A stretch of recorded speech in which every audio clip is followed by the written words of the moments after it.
میں کبھی کبھی کار سے جاتا ہوں، رات کا ٹائم رہتا ہے، ڈرائیور، بہت سارے ڈرائیوروں کا بڑا مسئلہ رہتا ہے۔ اب ہم لوگ چونکہ ساتھ میں سفر کر رہے ہیں تو ڈرائیوروں کی مخالفت بھی نہیں کر سکتے، ڈرائیور سے پنگا بھی نہیں لے سکتے۔ تو کبھی کبھی ڈرائیور کہتا ہے مولوی صاحب دیکھیے رات کا ٹائم ہے، آپ آرام سے سوئیے، میں تھوڑا گانا سنوں گا۔ مسلمان ڈرائیور بھی کہتا ہے میں گانا سنوں گا، تو میں کہتا ہوں اچھا چلو بھائی ہلکے ساؤنڈ میں تم سن لو، میں پیچھے تھوڑا سو لیتا ہوں۔ گانا سن کر کے مسلمان کے دل کو سکون مل رہا ہے۔ میرے بھائی تو نے جانا ہی نہیں کہ سکون کس کو کہتے ہیں۔ قرآن کہتا الا بذکر اللہ تطمئن القلوب، ایمان والوں کے دل کو اللہ کے کلام سے سکون ملتا ہے۔ آپ ائمہ حرمین کی تلاوت سن لیجئے، شیخ عبد الرحمن السدیس کی تلاوت سن لیجئے، شیخ سعود الشریم کی تلاوت سن لیجئے، شیخ یاسر الدوسری کی تلاوت سن لیجئے، شیخ ماہر المعقلی کی تلاوت سن لیجئے، شیخ بندر بلیلہ کی تلاوت سن لیجئے، اور جتنے بھی ائمہ حرمین ہیں ان کی تلاوت آپ یوٹیوب پر ایک بار لگائیے اور سنیے، ایئر فون لگا کے سنیے، ایئر پوڈ لگا کے سنیے میرے بھائیوں، آپ اکیلے میں بیٹھ کر کے سنیے، آپ کو ایسا لگے گا کہ قرآن آپ کے دل پر اثر کر رہا ہے۔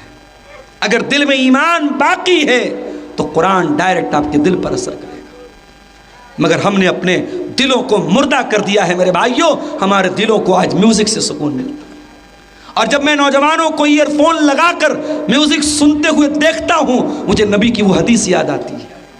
اللہ کے نبی فرماتے ہیں وہ زمانہ بھی میری امت پر آئے گا جب میری امت کے لوگوں کو زمین میں دھسا دیا جائے گا، آسمان سے پتھر برسائے جائیں گے اور میرے امت کے لوگوں کی شکلیں بدل دی جائیں گی، ان کے چہرے سور اور بندر کے جیسے کر دیے جائیں گے۔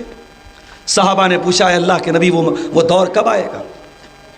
آپ نے فرمایا اذا ظہرت القینات والمعازف، جب ناچنے گانے والیاں ان کے گھروں میں آ جائیں گی، یوزف علی رؤوسہم، ان کے سر کے اوپر ناچ گانا بجے گا، اپنے سروں کے اوپر وہ ناچ گانا بجائیں گے۔ اللہ اکبر۔ نبی نے ہیڈ فون کا نام نہیں لیا، نبی نے ایئر فون کا نام نہیں لیا، مگر نبی نے جو الفاظ استعمال کیے آج ہیڈ فون اور ایئر فون پر وہ اپلائی ہوتے ہیں، وہ بالکل سٹیک بیٹھتے ہیں کہ آج کا نوجوان اپنے ایئر فون لگا کر کے بیٹھ کر کے گانے سن رہا ہے۔ میرے نوجوان ساتھیوں کبھی قرآن کو سن اور تو دیکھ کہ تیرے دل پر کتنا اثر ہوتا ہے، قرآن کس طریقے سے تیرے دل کو اپیل کرتا ہے۔ حضرت عمر تو اسلام کے دشمن ہیں، دیکھا نبی اللہ کے نبی قرآن پڑھ رہے ہیں، حضرت عمر کے دل میں خیال آیا کہ عربی زبان تو مجھے بھی آتی ہے۔ اے بھائی دیکھو بیچ میں کوئی شور شرابہ ڈسٹرب مت کرو، بالکل پہلے میں بہت تھکا آ رہا آیا ہوں، مجھے اطمینان سے تقریر کرنا، تو بیچ میں کوئی بھی شور آئے گا میں ڈسٹرب ہو جاؤں گا۔ حضرت عمر نے کہا چلو میں سن کے دیکھتا ہوں قرآن کیسی کتاب ہے۔ اللہ کے نبی قرآن پڑھ رہے ہیں، حضرت عمر سن رہے ہیں۔ قرآن سنتے سنتے حضرت عمر کے دل میں خیال آیا اتنا اچھا کلام ہے، ضرور یہ شاعری ہے، پوئٹری ہے، کویتا ہے، محمد تو شاعر ہو چکے ہیں، شاعری سنا رہے ہیں۔ حضرت عمر کے دل میں خیال آیا، اللہ کے نبی نے قرآن کی آیت پڑھ دی سورۃ الحاقہ کی، وَمَا هُوَ بِقَوْلِ شَاعِرٍ قَلِيلًا مَا تُؤْمِنُونَ۔ یہ قرآن کسی شاعر کی شاعری نہیں ہے، کسی پوئٹ کی پوئٹری نہیں ہے، کسی کوی کی کویتا نہیں ہے، تم لوگ ایمان کم رکھتے ہو، تمہارے ایمان کی کمی کی نشانی ہے یہ۔ جب یہ خیال اس کی تردید ہو گئی تو حضرت عمر نے کہا اچھا یہ شاعری نہیں ہے تو یہ منتر ہوگا، یہ جادوگر کا جادو ہوگا، یہ کاہن کی کہانت ہوگی۔ ابھی یہ خیال حضرت عمر کے دل میں آیا، اللہ کے نبی نے اگلی آیت پڑھ دی، وَلَا بِقَوْلِ كَاهِنٍ قَلِيلًا مَا تَذَكَّرُونَ۔ یہ قرآن کسی جادوگر کا منتر نہیں ہے، کسی جوتشی کا منتر نہیں ہے، کسی کاہن کی کہانت نہیں ہے، تنزیل من رب العالمین، یہ قرآن تو اللہ رب العالمین نے اتارا ہے۔ حضرت عمر کے دل پر قرآن کی چوٹ لگی، مگر بڑے کٹر دشمن تھے اسلام کے، ابھی انہوں نے اسلام قبول نہیں کیا۔ کچھ دن اور گزرے، ایک دن حضرت عمر تلوار لے کے نکل پڑے۔ کسی نے پوچھا کہاں جا رہے ہو؟ کہا آج یہ تلوار نعوذ باللہ ثم نعوذ باللہ محمد الرسول اللہ کا کام ختم کر دے گی۔ انہوں نے کہا ارے بھائی پہلے اپنے گھر جاؤ، تمہاری بہن تمہارے بہنوئی بھی مسلمان ہو گئے۔ حضرت عمر اپنی بہن کے گھر آئے، ان کی بہن کا نام تھا فاطمہ بنت خطاب، بہنوئی کا نام تھا سعید بن زید۔ یہ دونوں میاں بیوی مسلمان ہو چکے تھے اور اندر حضرت خباب ان کو قرآن پڑھا رہے تھے۔ حضرت عمر نے دروازہ کھٹکھٹایا، اندر سے آواز آئی کون؟ کہا عمر۔ حضرت خباب جلدی سے چھپ گئے، حضرت عمر بڑے غصے والے آدمی تھے۔ حضرت عمر نے دروازہ کھولا، کہا مجھے پتہ لگا تو نے باپ دادا کا دین چھوڑ کے محمد کا دین قبول کر لیا۔ بہن کو مارنا شروع کیا، بہنوئی کو مارنا شروع کیا، بہنوئی لہو لہان، بہن لہو لہان۔ عمر تو عمر تھے، بہن نے کبھی نظریں ملا کے اپنے بھائی سے بات نہیں کی تھی، آج بہن کے چہرے سے خون بہہ رہا ہے۔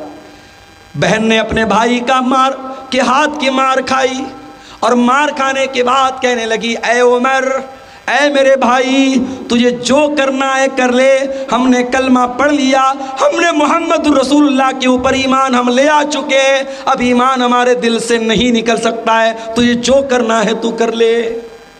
جب بہن نے یہ بولا حضرت عمر سائلنٹ ہو گئے کہ میری بہن کبھی پلٹ کے جواب نہیں دیتی تھی، آج ایسا بول رہی ہے، اتنی ہمت اس کے اندر کیسے ہے؟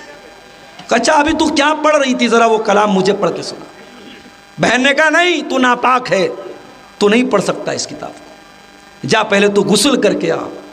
حضرت عمر غسل کر کے آئے اور بہن نے قرآن رکھا سامنے۔ اس وقت جتنے قرآن کی آیتیں اتری تھی اتنی سامنے لا کے رکھ دی۔ اس میں سورہ طٰہٰ کی ابتدائی آیتیں حضرت عمر پڑھنے لگے۔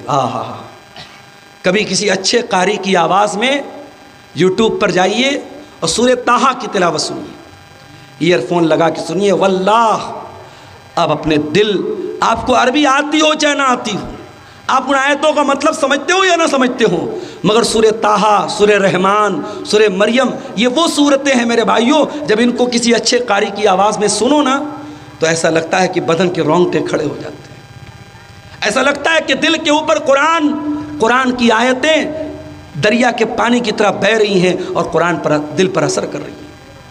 حضرت عمر قرآن پڑھنے لگے، طٰہٰ ما انزلنا علیک القرآن لتشقی، اے نبی ہم نے یہ قرآن آپ پر اس لیے نہیں اتارا کہ آپ پریشانی میں پڑ جائیں، الا تذکرۃ لمن یخشی، یہ قرآن تو نصیحت ہے ہر اس انسان کے لیے جو اس قرآن کے اوپر غور کرے اور جس کے دل میں اللہ کا ڈر۔ حضرت عمر نے جب قرآن کی آیتیں پڑھی، ان کے دل پر بہت پہلے جو قرآن کی چوٹ لگی تھی آج اس چوٹ نے اثر دکھایا۔ کہا میری بہنا مجھے اپنے رسول کے پاس لے کے چل، میں بھی کلمہ پڑھنا چاہتا ہوں۔ اور اس کے بعد حضرت عمر آتے ہیں اور دار ارقم میں پہنچتے ہیں جہاں اللہ کے نبی موجود ہیں، اور جب دروازہ کھٹکھٹاتے ہیں اور صحابہ کرام جب ڈر جاتے ہیں کہ حضرت عمر آئے ہیں، جب دروازہ کھلتا ہے حضرت عمر کہتے ہیں اے اللہ کے نبی اشہد ان لا الہ الا اللہ و اشہد انک رسول اللہ، میں گواہی دیتا ہوں اللہ کے سوا کوئی معبود نہیں اور میں گواہی دیتا ہوں کہ آپ اللہ کے رسول ہیں۔ قرآن کی آیتیں سن کر اور قرآن کی آیتیں پڑھ کر حضرت عمر جیسا کٹھور دل کا انسان ایمان لے آیا۔ اب میں آپ سے وہی سوال کرتا ہوں جو قرآن 1400 سال پہلے ہم سے کر چکا ہے، الم یان للذین آمنوا ان تخشع قلوبہم لذکر اللہ، اے شراب پینے والو، اے جھوٹ بولنے والو، اے زنا کاری اور بدکاری کے گناہ میں ملوث ہو جانے والو، اے پردہ نہ کرنے والی لڑکیوں، اے حرام راستوں کی طرف جانے والے نوجوانوں، کیا ایمان والوں کے لیے ابھی وہ سمے نہیں آیا، کیا اب بھی وہ وقت نہیں آیا کہ اللہ کا کلام سن کر کے ان کے دل پگھل جائیں، وہ توبہ کر لیں، وہ اللہ کی بارگاہ میں آنسو بہا کر کے اپنے گناہوں کی معافی مانگ لیں۔ دنیا میں جب ہم کسی کے سامنے روتے ہیں نا تو دنیا والے کہتے ہیں یہ کمزور ہے اس لیے رو رہا ہے۔